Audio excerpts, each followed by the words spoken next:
Jamaica. Jamaica today is not an ordinary place, you know. Jamaica has won the admiration of its Caribbean neighbors.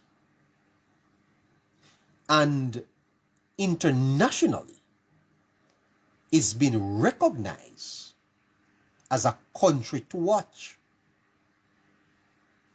That's transformation. And any leader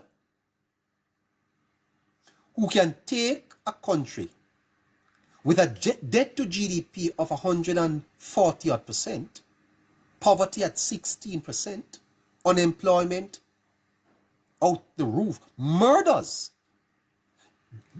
Any leader that takes a country that is the murder capital of the world, I think we were second, and bring that country to be recognized as a leading country in a Caribbean, that leader should not lose an election.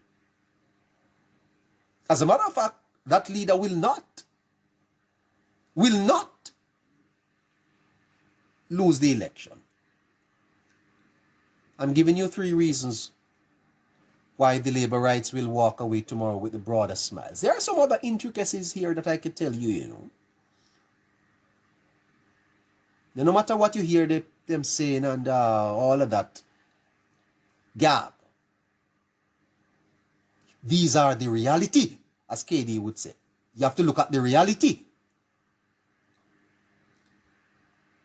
It's not about the performance only, but it's about transformation. And Jamaica